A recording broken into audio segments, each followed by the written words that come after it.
airport. Shall we bring your chair along, Captain? No, Mike, we won't be walking much, but you can give me a push to the lobby. Which way, Captain? Left out the gate, stay on Route 4 across the Patuxent River Bridge into St. Mary's County, all the way to Leonardtown, about 20 miles. How did you come to be in this area, Captain? All three of my sailboats were home ported near here at Solomon's Island from 1972 to 88. Solomon's is technically an island only because there's a short bridge over a narrow inlet between it and the mainland. Basically, it was a small fishing village until the yachtsmen discovered it as one of the best and favorite ports on the western shore. Why Chesapeake Bay, Captain? For me, the bay is a uniquely outstanding place for a yachtsman, including old salts like me, who long ago swallowed the anchor. I even bought a lot on the edge of Calvert Cliffs in the 70s at the Chesapeake Ranch Club, just a few miles from here, but sold it along with everything else we owned when Suzanne, X, and I moved aboard Wings. Only 65 miles from D.C. and an easy drive down Route 4, yet this part of southern Maryland seems quite remote, Captain. That's a feature I like, though southern Maryland is much more developed and well-traveled than it was before this bridge was built in the 70s, very much against the wishes of the locals on this side. Actually, once outside D.C.'s Beltway in any direction except toward Baltimore, you soon find yourself in beautiful countryside and pleasant residential areas. We'll be taking the next right to cross the bridge. This area was first settled by Captain John Smith in 1639. In fact, St. Mary's City, near where we are going, was the first capital of Maryland. Hard to believe now, there's little there except St. Mary's College, a few restored buildings, an Amish settlement, and a replica of one of Smith's vessels. The main event was the Patuxent River Naval Air Station, home of the Navy Test Pilot School and the Naval Air Test Center, where all Navy airplanes underwent test and evaluation. These days, of course, the airplanes tested are mostly UAVs, unmanned aerial vehicles. Today's test pilots are mostly ground pounders playing video games with radio-controlled drones. Do you feel that your days in aviation were the best? In some ways, yes. If flying is about higher and faster, as many fighter pilots believe, then there were no improvements to airplanes after us, except in electronics and weapons. The F-4 Phantom was as good as they got. For the true romance and adventure of flight, however, I've always envied the generation of aviators before me who flew in the early days. World War I, the 20s and 30s, and World War II, when it was less about technology and more about personal skills, when wars were fought for clear good against evil causes, and we knew who the enemy was. I see your point, Captain. For me, flying the Iraqi Champion is like turning the aviation clock back to the 40s when the Champs first flew. In fact, Phillips Champ is a restored Army World War II L-16 Liaison Warbird. As you know, it's as basic and simple as airplanes get, only essential flight instruments and no electronics. There's not even a starter. We have to hand crank the prop to start the 85 horsepower Continental engine. There certainly is a special romance in flying that kind of an airplane low over the countryside at 80 knots, quite different than sitting in an airliner at 40,000 feet just under the speed of sound. Quite right, Mike. The guys who fly airliners shouldn't even log their flight time. All they do is sit there monitoring the electronics, which do the actual flying and navigation from takeoff to landing. It was the great barnstorming aviators like Lindbergh who flew the rickety wood and fabric planes powered by unreliable engines with which they pioneered airmail and passenger routes day and night in all weather without electronics or navigation aids. They appreciated the true romance of aviation in ways we can never know. Okay, here we are. Turn right at the St. Mary's County Regional Airport sign, a pretentious name for a small country airstrip with only a 4,000-foot runway, no control tower, and little traffic. But that's what I like about it, simplicity. Just park to the left of that first hangar. I'll wait here while you slide the 2 hangar doors all the way to the side. The lock combination is 25-25. It was clear to see why the captain needed help. The hangar doors were very heavy and screeched loudly on their bearings as they were opened. There she was, the Jamango, all pretty and snug in its clean T-shaped space, with the wings folded and resting on the tips of their winglets, on boat seat cushions on top of the wings. Okay, Captain, doors open. What a beautiful airplane. Oh, yes, she is. Much more so with her wings spread. Like sailboats, form follows function with sailplanes in an aesthetically pleasing way found nowhere else, except in sailboats and nature. See that long-handled dolly on the tail wheel, Mike? Just pick it up by the handles and push the bird straight out of the hangar. Then swing the tail to the right to line her up on the taxiway. It'll take some muscle. Max takeoff weight is nearly 1,800 pounds. Leave the tail wheel dolly in place. Things can get exciting if the tail swings while you're spreading or folding the wings. Go ahead, I'll catch up. With detailed instruction, close supervision, great care, and strenuous effort, Michael spread the 80-pound outer wing panels without incident. Good work, Mike. Spreading them is the easy part. Folding them is more critical. If you lose it coming down, a winglet could go right through the top of the wing if the cushions slip out of place.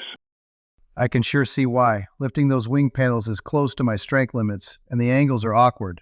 But I suppose it gets easier with practice. It would help if I were in better shape and 20 years younger. Yeah, tell me about it, kid. You sure got my sympathy.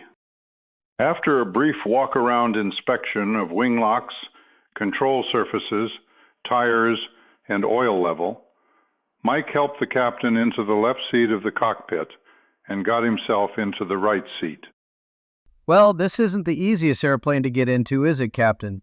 Kind of tight spaces and the reclining seats tilted back even more by having the tail down with the open canopy partly blocking. Makes it quite a twist and turn effort. I have to say that you managed quite well. Considering my decrepit age, you mean, Mike? Couldn't do it without help, though, and as you'll see, getting out is even harder, a Jamango feature which most ladies are not willing to endure. Only 5 women have flown with me in this bird. My fearless mother at age 96, my 2 daughters, an old Navy friend, Claudia, and Karen, who, bless her heart, was always very supportive of my extravagant hobbies, but subscribed to the Cole Porter lyric, "Flying too high with some guy in the sky is my idea of nothing to do." But I get a kick out of you? Yep, that's the song. Good for you. Now, if you'll read that checklist to me, let's bring this machine to life. Put your rudder pedals all the way forward for legroom. You'll see that big guy's left knee gets in the way of the spoiler and prop shift levers. After demonstrating the controls, engine starting, warm-up, and magneto checks, the captain radio announced taxiing to runway 29. You ready, Mike? All set, Captain. Okay, follow me through lightly on the controls.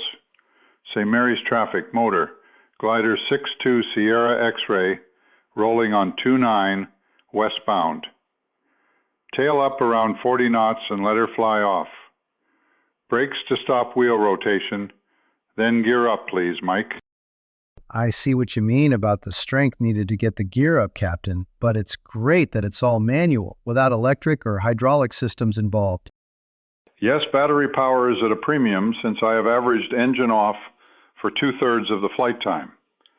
Even if the battery dies, however, it's possible to air start the engine by diving at 100 knots.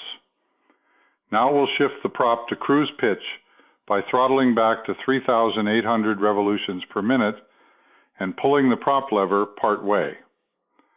Okay, now we'll cruise climb at full throttle to 5,000 feet, generally on this heading across the Potomac River into Virginia. It's all yours, Mike. Maneuver as you wish. I won't let you break anything. As you see on that placard before you, though, no aerobatic Gs. Okay, I have the airplane, Captain. After reaching 5,000 feet, the captain shut down the engine and demonstrated thermal soaring before turning the stick back to Mike. Wow, Captain, this is magic. I can't believe I'm climbing 800 feet a minute and looking at a feathered propeller. We've already gained over 1,000 feet. Amazing. No wonder you love this airplane. It does everything. It glides so well, there's almost no feeling of descending, even when there's no lift. With no prop or engine noise, it's like having your own personal jet. You got it, Mike, and consider this: with no lift or wind, from where we are now at 6,000 feet, with a 34-to-1 glide ratio and 160 feet per minute descent. If we had complete engine failure, we would have over 30 miles and 30 minutes to find a landing spot. We can easily make it home from here, as we'll see. On winter days with no lift, I climb out to 10,000 feet or so in less than 20 minutes, shut down, and glide for 40 minutes at 60 knots. If I'm in more of a hurry, this bird cruises under power at 110 knots for a 600-mile range, burning less than half the fuel consumption of other light planes, and do it on much less expensive auto fuel. By the way, Jamongo is the Portuguese word for falcon. They were built by Aeromot at the very southern tip of Brazil and flown for delivery to the USA, 5,000 miles across the Amazon to Daytona Beach. One was even flown around the world in the 90s. Amazing, Captain. I'm surprised I'd never heard of Shimongos before. It does everything so well, it seems like the perfect recreational flying machine. You're right, Mike. Unfortunately, few folks have heard of them. Well, it's time to head back if we're going to make dinner time. There's just one seating, so we'll be out of luck if we're late. I hope you don't mind. I told Georgia you were joining me. It's Tuesday, prime rib night, which is always a highlight of my week at Heritage Pines. They really do it right. Okay with you? I'll be honored. Thank you, Captain. Good heavens, I had no idea we have been flying nearly 2 hours. Like they say, time flies when you're having fun, Mike. Just point us east and see if you can find home field. I'll take it for the approach and landing when we get there. Engine off unless there's a lot of traffic in the landing pattern. Do you always land dead stick, Captain? Yes, if possible. It's a little easier than engine on and more fun to show off a little for the benefit of the power plane guys and the old-timer porch pilots who hang around the field. The feature of gliders that makes them easy to land are the spoilers, which are very effective speed brakes used to control rate of descent and speed. So you can lean toward the high, fast side on approach and use the spoilers much as you would throttle, only in reverse. Of course, if necessary, it's a quick and simple matter to restart the engine. Interesting. Seems like all planes should have spoilers, Captain. I agree, Mike. In fact, some Mooney airplanes had miniature versions of them, and all fighters have speed brakes.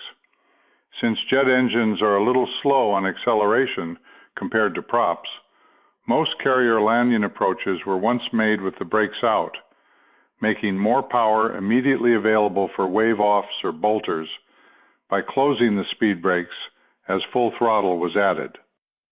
Okay, I have the airplane. Spoilers now. I see what you mean about spoiler effectiveness, Captain. Really throws you against the shoulder harness, don't they? Yes, I have them full out now so we can descend rapidly, keeping the speed below the 80 knot max landing gear down speed. Gear extension is much easier than retraction thanks to gravity, but I'll let you do the honors now, please. Good.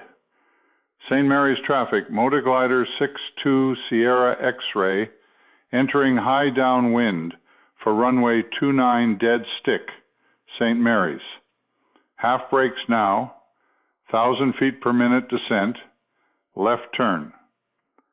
St. Mary's traffic, motor glider 62 Sierra X-ray, left base, runway 29, dead stick. Rolling out of the turn on runway heading, a little high and fast, more spoiler. St. Mary's traffic, motor glider 62 Sierra X-ray, on final for 29, dead stick. Passing 10 feet, begin the flare, spoilers in a little, touchdown 3-point attitude, full spoilers out, prop lever to unfeathered, mags on, engine start, and turn off onto the taxiway. Well, we cheated death again, Mike. Take her to the barn, swing the tail wheel left to line us up for pushback, and I'll read the shutdown checklist to you. Then you can exit and give me a hand getting out. The disembarkation, wing fold, and push back into the hangar done.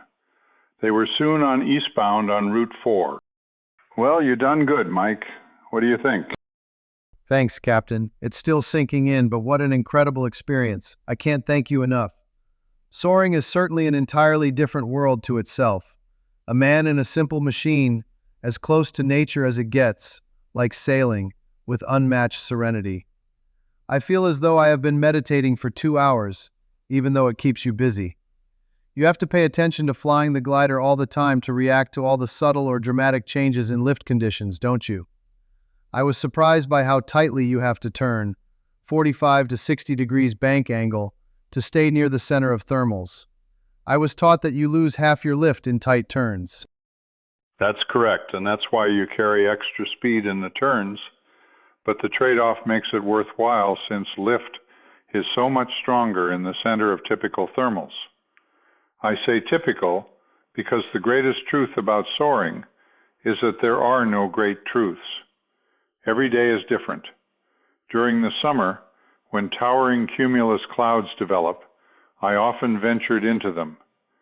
The base of cumulus clouds here averages 4,000 feet and are formed by strong thermals below. When you first enter them, they seem quite benign. Often there is a smooth, steady 300 feet per minute climb. But as you get higher, the lift accelerates and it gets more turbulent. Then it often gets so cold and wet and turbulent, I had to tighten my shoulder harness to keep from hitting my head on the canopy. I've seen nearly 2,000 feet per minute sustained climb rate on the vertical speed indicator, and visibility so limited I couldn't see the wings. It becomes difficult to keep airspeed under control, with the needle rapidly fluctuating between 40 and 100 knots while keeping the lift centered. That's when I chicken out, pop the spoilers, and level the wings for the nearest exit. I've ridden these elevators to nearly 13,000 feet. Everything instantly goes back to peace and sunshine. When you leave the cloud, you turn to look back to see the impressive sight of what you've just been in and how near you came to the top. Sometimes I was close, but never all the way out the top. Then you look out across the skyscape to an incredible sight of being high above many of the other towering cumulus clouds. The instant change from hanging on for dear life in a wild roller coaster ride with zero visibility to the suddenly dramatic, peaceful, and magnificent view were simply some of the most breathtaking and satisfying adventures I ever had in an airplane. Cloud flying sounds like extreme soaring, Captain. Is that where the flying expression exploring the envelope comes from? Yes, it is, Mike. The envelope refers to an airplane's performance diagram, a graphic chart of an airplane's limitations, showing how slow, fast, and high with other graphs of things like climb and turn rates, G limits, max range and speeds, etc. It's important for all pilots, but most especially fighter pilots, to explore and learn to fly his airplane most effectively to its limits by feel when the chips are down and the consequences final. So fighter pilots are special, Captain? Oh, hell yes, Mike. Just ask Chuck Yeager, or any of them, and they'll look at you like you are the simplest sumbitch that ever walked. Truth is, the biggest difference is the size of their egos.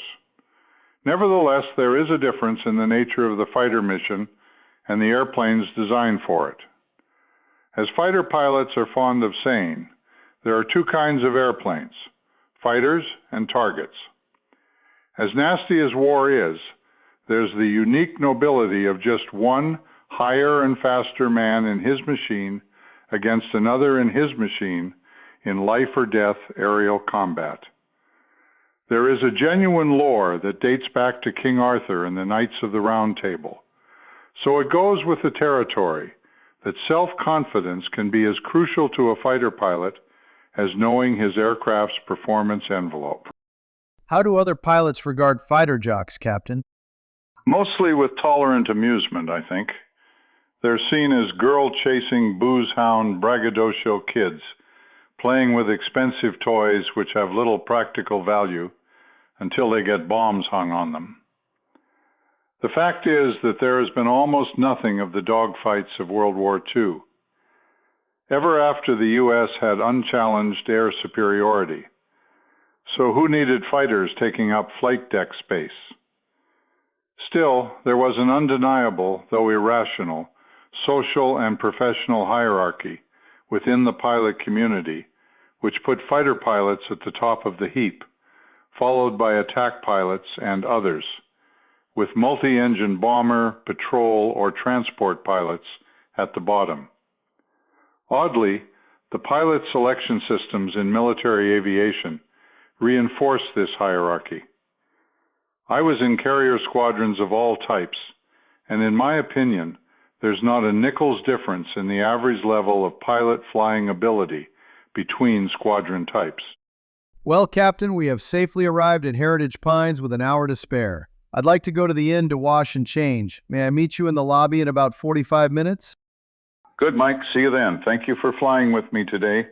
It truly meant a lot, and I enjoyed your company. You're a good pilot. You should have been a naval aviator instead of choosing a life of crime. Thank you, Captain. The pleasure and honor was mine, I assure you. Don't know about that naval aviator part, though. My grandpa told me that if I joined the Navy, I might never be sure who the father of my children was. Mike, that applies to all fathers.